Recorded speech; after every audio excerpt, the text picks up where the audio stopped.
Hey there, dirt bike people. I'm Chuck from TruTech, and I don't know why I haven't done this yet, but today I'm going to show you guys how to clean an air filter. I have a couple of super nasty ones here. This one actually only has one ride on it, and this one has about a year on it. So as usual, we're going to talk about the concepts first, and then we'll talk about application right after that. Shouldn't take long. It's very simple, but there's a couple of key things that are important to understand before starting to clean your air filter and re-oil it. Now, what we're about to talk about is chemistry, and I don't know a whole lot about chemistry. I have done some research and I have been told how this works, and it definitely works in practice. So we have oil over there and water over here. In the middle, we have a dirty air filter. Apparently, soap looks kind of like this. Again, I fix dirt bikes. I'm not a chemist, but apparently one side sticks to oil and the other tail sticks to water, or maybe the other way around, I'm not sure. The point is that one side sticks to oil and the other side sticks to water. This is important because oil and water don't usually mix. Many of us use a petroleum-based oil to put in our air filters, and in order to properly clean that out, we need to use a petroleum-based stuff or something that will get that oil out of the air filter and the dirt that has stuck to it. So that is what soap does. Part of the soap sticks to the water and the other part sticks to the oil, and then when we put that soap in our air filter that has air filter oil in it, it grabs that oil and it will wash it away. However, if we just used soap and water, like dish soap, like we're going to, it would take forever to clean that air filter. So first what we're going to use is petroleum-based stuff, like in our case, varsol. You can use gasoline. Some people say it's a little hard on the filters and on the glue that holds the filters together. Other people say that they've used it for years without any issues. I use kerosene or varsol, same thing. And the purpose of that is to get the worst of the oil and dirt out of the air filter before we switch to soapy water. Like I say, this air filter has one ride on it, nice and clean on the inside, terrible on the outside. And then this one is from my son's 85. Which he doesn't ride super often, so this has got about a year on it. So what we're gonna do first is just get the worst of the crap out of here. So this varsol, because it's petroleum based, goes into solution with the oil, and it's just gonna quickly wash that stuff out of there. Much better. So you can see this one is stained, and we're gonna deal with that too. So now that we have gotten the worst of the crap out of our filters, we're gonna go to soapy water, and it's really not complicated, it's just regular old dish soap. Again, we want something that is gonna grab onto the petroleum-based stuff, the air filter oil, and then it's also gonna bind to the water, and it's gonna flush it out of the air filter. And the hotter the water, the better it's gonna work. I'm just gonna get a bunch of water in there. We're already gonna get some oil out. The water is going to displace some of that oil, just right off the bat. And then I'm gonna use a bunch of dish soap. This is not like doing the dishes where you just use a couple of drops. And what you'll see is that the first little while, you're not gonna get a whole lot of suds out of the soap. So see, for the amount of dish soap that I used, you're not getting a whole lot of suds here. That water's a little hot. We get a little bit of suds there, but not very much. Go around and scrub it. You can see there's lots of dirt coming out of there. And if you only use varsol, or petroleum-based stuff, you're not gonna get all this dirt out of here. So now I'm gonna go again, whole bunch of soap, work it into the filter. You can see we got a little bit more suds happening. That's what you wanna see, lots of suds like that. Once there's lots of suds, then you know you're getting most of it out of there. We got lots of suds there. That's actually pretty quick. If you have a really dirty air filter, you're not gonna get suds that quick. So that's getting there. This is a pretty stained filter.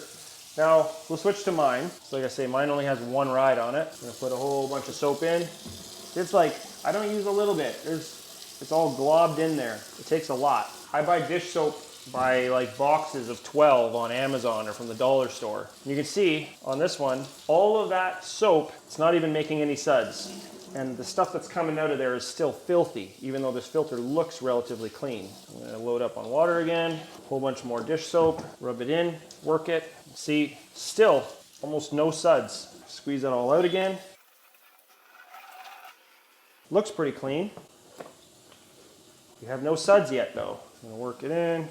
There we go, we're starting to get some suds. Once you start to get the suds, you know that you're getting rid of most of the old air filter oil that's in there. And that's the point of air filter oil. You want the oil which is sticky, to be completely worked into the oil filter when you're done, so that as dirt gets pulled in through the air filter, it gets stuck to the oil. That's the whole point. Then what we're doing now is getting rid of that dirt and oil. So it's super important to see lots of suds to be sure that we're rid of the oil. So that's a good amount of suds. Now I'm going to show you guys something else. So now what I'm going to do is put a bunch of warm soapy water in this bucket. It's nice and clean. There's no debris in there. I'm just going to put my filter in because it was cleaner. And with all that soapy water, see, it's plenty soapy, sudsy, and I'm just going to work it. Squeeze it out. I'm just going to let it sit just a little bit so I can show you guys this. I'm going to dump out kind of most of it. Just going to try and get rid of some of these soap suds here. Now have a look. So this bucket was clean. Down in there, you can see the dirt in the corner. That's all fresh dirt from this air filter. And I guarantee you, if I did that again, we'd get basically just as much dirt out of it. And this filter looks pretty clean. A lot of people would consider this good enough. So I'm just gonna wash this again. There's a soap again, in both of them, and do a final rinse. Basically, I know that no matter how much I wash these things, all of the dirt will never get completely out. This is a piece of foam and there is dirt stuck in there. So there's no such thing as a perfectly clean foam filter, but we can do our best. And once this dries and we put oil into this filter again, the dirt is going to stick to that oil again and it's not going to get sucked into our motor. Now, this filter is clean. I would be comfortable oiling that up and putting it back in my son's bike.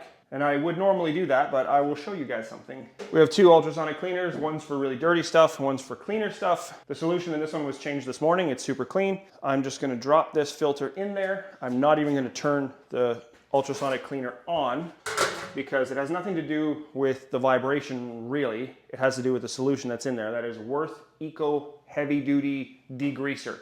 It's purple stuff. You can buy it from Wurth. We buy it in buckets. We use it all the time. It does a great job. So I'm just going to put that in there while I complete cleaning my filter. It is 4:37 and we'll come back to it. Now, while we're waiting on that, I'm just going to bring this filter over here and put it on the fan. So I'm going to let that sit there for a few minutes and then we're going to re-oil it. Let's go back in here. It's only sat for 3 minutes. Get you guys up nice and close. It is 4:40 now. It's just been sitting in here.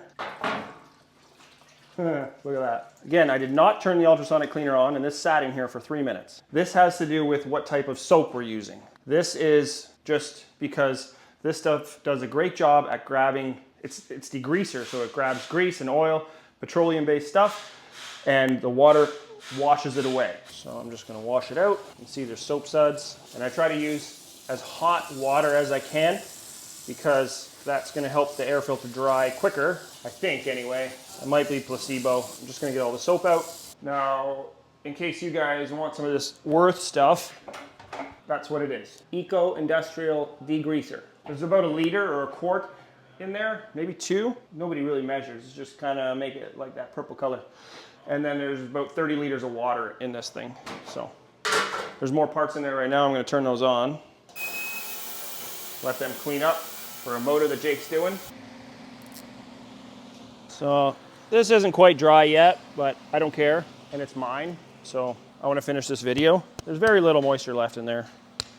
Now, I've used Maxima FFT for years, and I have not found another product that is its equal for a couple reasons. I just poke a little hole in it like that, and then I squirt it on. And I'm not against putting it in like an ice cream pail or a Ziploc bag. That definitely does a thorough job.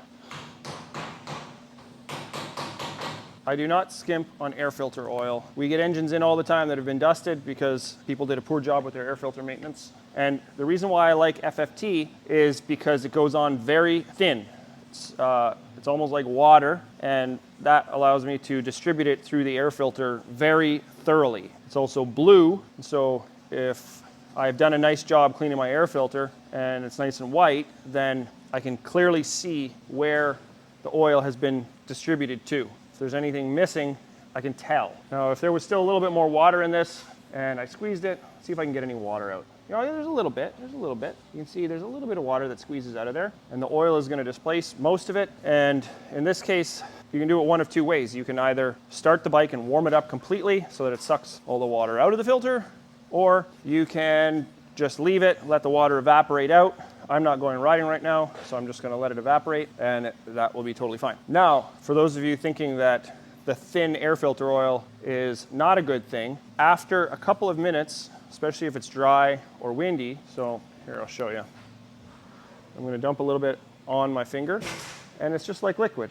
It's not hardly sticky at all. So I'm just going to blow on a little bit, and now you can see the carriers that are in that filter oil are evaporating, and it's starting to get sticky, and it's starting to get really thick.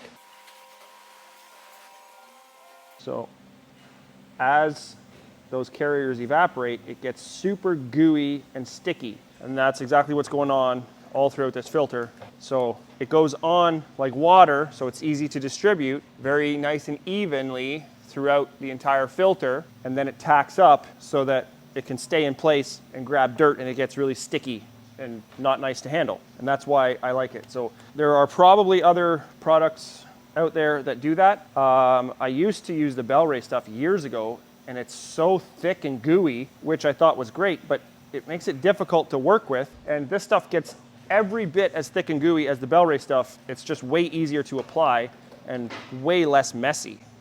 I know that there's going to be a whole bunch of comments about No Toil. I don't have anything against No Toil specifically. I do find that a lot of people using No Toil have premature filter failure. The glue seems to fail. I don't know if that's an actual thing with No Toil or not. I don't really care. We work in a shop. We have petroleum-based products all over the place, and it's very easy for us to do it with petroleum-based stuff. Using water-based stuff is more expensive, and it would be an inconvenience for us, and this works totally fine because we have it everywhere. If you want to use No Toil, I'm not worried about it. I am not concerned that motors are going to blow up because of it, as long as you get good sticky oil in your air filter and you wash it and clean it very thoroughly.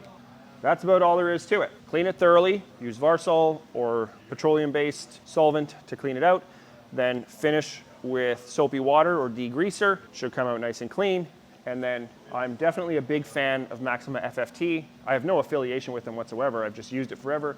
Goes on like water. It tacks up really thick, does a great job. I should mention rim grease. I do not use any rim grease because this stuff is plenty sticky. There's really no reason to use rim grease. What I do is, after I install the filter like this, I reach around behind it with my gloves still on, and I make sure that there's a solid seal all the way around. This stuff is plenty sticky enough that as long as you have installed your air filter correctly, there's absolutely no need to put a bunch of grease in there. It's simply not going to help. If there's air getting by past the air filter, then you have an installation problem or a wear problem. Sometimes I have seen that those filter cages get warped. That's a possibility. If everything is the way that it should be and you oil your air filter properly, there's no need for rim grease. That being said, it's not going to hurt anything. If you feel like rim grease is helping, put on rim grease. I don't care. That's how I clean an air filter. Simple as that.